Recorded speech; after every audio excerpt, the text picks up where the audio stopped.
Now allow me to introduce...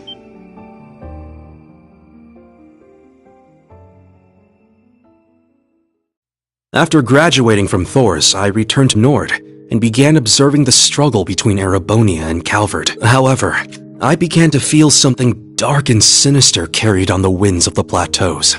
I consulted my father and the chief, and eventually my old teacher, Father Barkhorn, came to... And as he lay there dying, he... Across the near... This...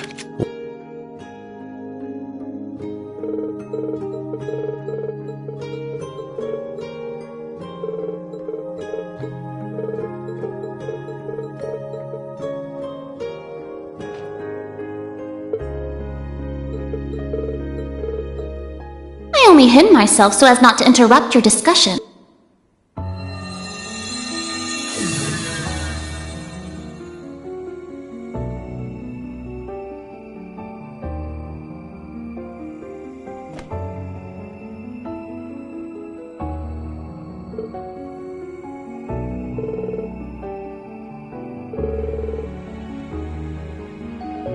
Indeed, but you may simply call me Rose.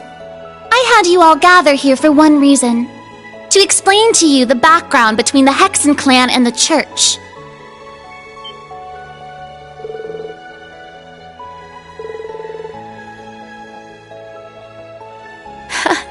It's not as though we don't believe in Aidios. There have been some differences in opinion over the years, but we and the Church have worked together on a number of occasions. For example, during the War of the Lions, or the vampire incident in the Middle Ages.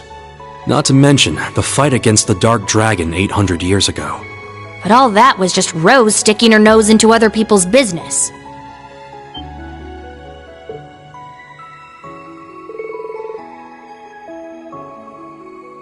Legend has it, Emperor Dreikel's camp was once visited by a good witch.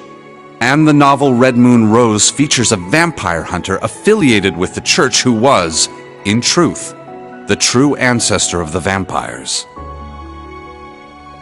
The woman you now see before you was both of these people, even if she looks a bit different. 800 or so. However, you should know that my situation is somewhat unique. All other witches are normal humans, except, of course, for the fact that they are all descendants of those who once guarded the Septarian of Fire.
beginning, this land housed two of the Septarian, the Arc Rouge, Septarian of fire and wielder of fierce power.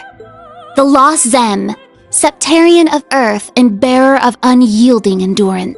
Each assumed the form of a colossal guardian and went about granting boons and performing miracles for its people. For a few centuries, the land of Erebonia prospered.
But eventually, its people began to vie for power and control.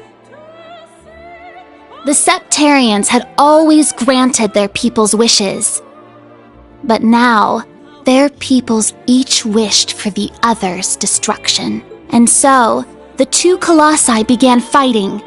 Their battle ravaged the earth and split the sky, devastating the entire region. The humans tried to stop them, but it was in vain.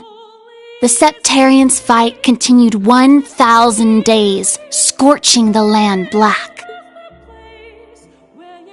When the battle ended at long last, it was a tie. Exhausting their power in one final strike, the two Septarians were blown away, left as nothing but empty shells. Yet the tale did not end there.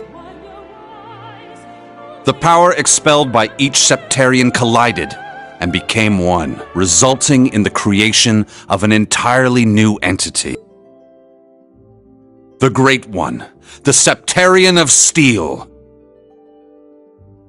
It was an existence created from the union of fire and earth. It was beyond anything else in this realm. It was the ultimate source of power. Though things seemed fine at first, the survivors of the war soon realized the eternal conflict within it. They knew this conflict would cause it to grow ever more unstable, and that it was not something that could be handled by mankind. With the Holy Beast's assistance, the kins of fire and earth joined together to see the Great One sealed away. However, each of their attempts ended in failure. Left with no other options, they resorted to their final plan.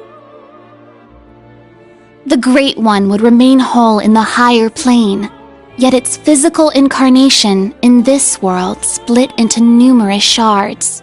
It was this final gambit that saw disaster averted. Indeed. Their combined efforts bore fruit. The kin of Earth created 7 vessels, while the kin of Fire split the Great One's power and infused each vessel with a part of it. 7 dolls in the form of knights, each bearing the Great One's power, the Divine Knights.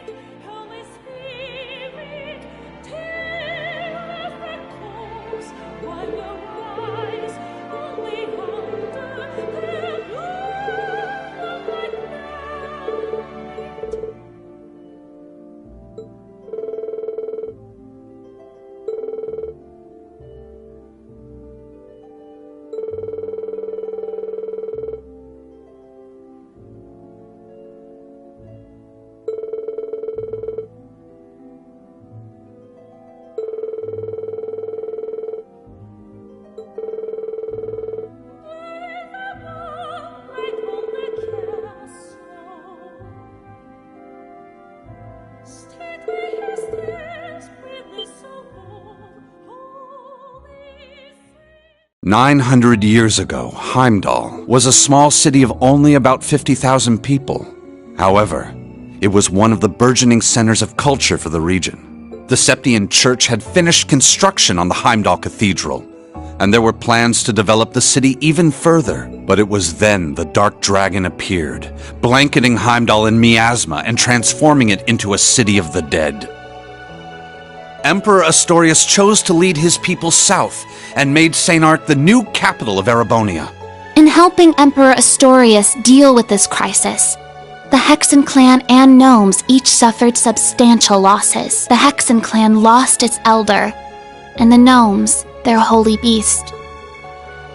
And so ended their alliance. The final time they spoke would be a century later. It was when Emperor Hector awakened the Vermilion Knight to reclaim Heimdall from the Dark Dragon.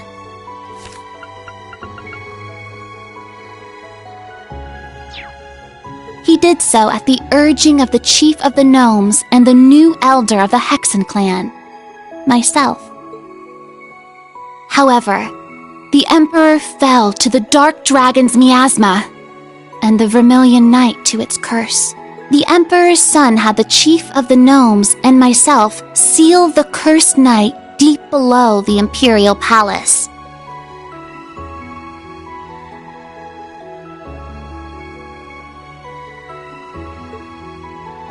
That would be the last act our two clans performed together. I do not know why, but the gnomes cut off contact with our clan and hid themselves away. In the 800 years that followed, whenever war struck Erebonia, a divine knight would enter the stage, demonstrate its might, then vanish. I was certain the gnomes were involved, yet all we could do was guide awakeners on the proper course.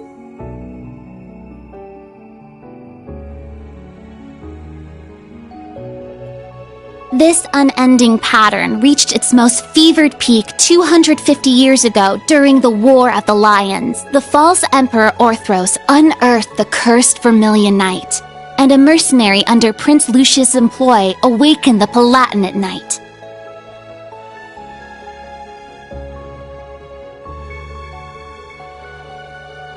Prince Dreichels found the Ashen Knight, and Liane the Argent Knight. The four awakened at once, made for a grand war indeed.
When the sacrifice is made and the ancient blood flows, the path to the Grawl of Erebos shall open. When the tainted holy beast is pierced by the blade of World's End, and its blood fills the Grawl, the great twilight shall fall upon the land.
Muse? Is something the matter? Oh? You realize something? Right now, we need any straw we can grasp at. Anything at all could help, no matter how small. Yes, you're right. That term. Originator Zero. Could that be OZ, perhaps?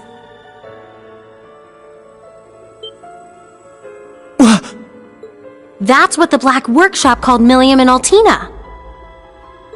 They're model numbers. OZ. Oh, what are you talking about? So you finally made it. That voice. Vita! Ah, so the prodigal granddaughter returns.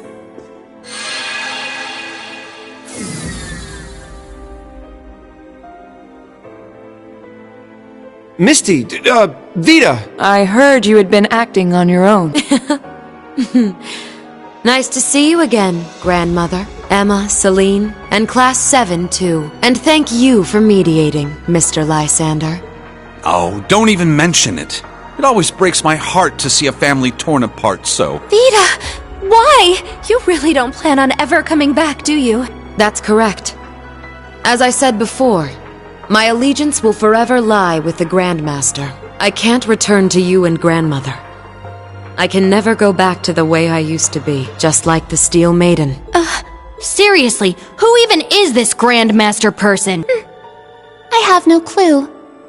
But it is clear she is quite taken with them. So do tell, Vita. If you have not decided to return to us, why show yourself now? Has Ouroboros finally decided upon its course of action? Yes.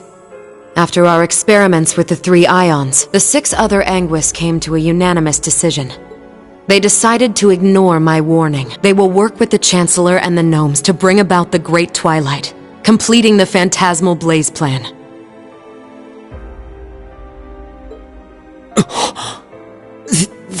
So that's how it is. The reason Ouroboros was so quiet the past month wasn't because they left Ereboni. It was to carry out their plan and determine whether they should work alongside enemies and traitors. How can that be? If that were the case, it means... They're all our enemies? Is this? It's not the cathedral's bell. I think I recognize it from Crossbell. You do? Yeah, I'm sure of it. I remember hearing it right before the incidents in Crossbell, when we were still independent. Oh! The one from the museum! The bell from Stargazer's tower? But the sound's coming from a different direction than the museum. The Phantasmal Blaze Plan. What a fitting name. I wonder how much of this she foresaw. That is quite enough mumbling to yourself. If you know what is going on, show us! It'll be a bit tough without Grianos. I'll need your help, Grandmother. Emma, Celine, you too. Yes! Ugh, I'm not your slave.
Now then, let's say we celebrate the continuation of the Phantasmal Blaze plan by ringing in the Great Twilight. I, Enforcer number 0, the Fool, shall play the opening note.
Check that out! Sure is something. Well, how about that? So, the beginning of the end, is it? Deja vu. The Grawl of Erebos. Just as the Black Records foretold. The crypt where the great power will be reborn. Reen.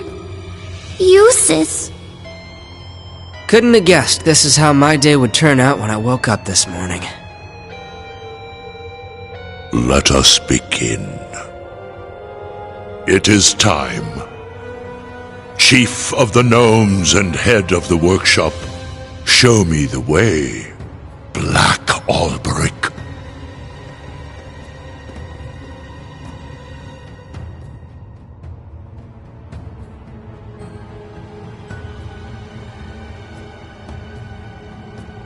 As you wish, my lord.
Rufus.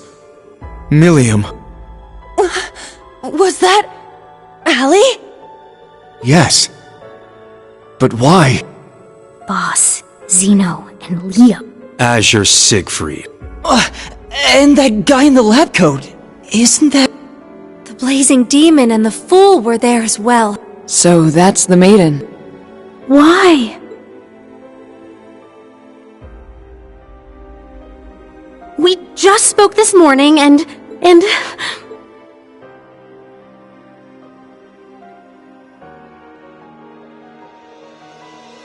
What's going on? Lisa. That man's name was Lumen or something like that, right? His hair looked different. Franz Lumen, the first disciple of G. Schmidt, and the deceased husband of the Reinford Group's chairman. Also known as Franz Reinford.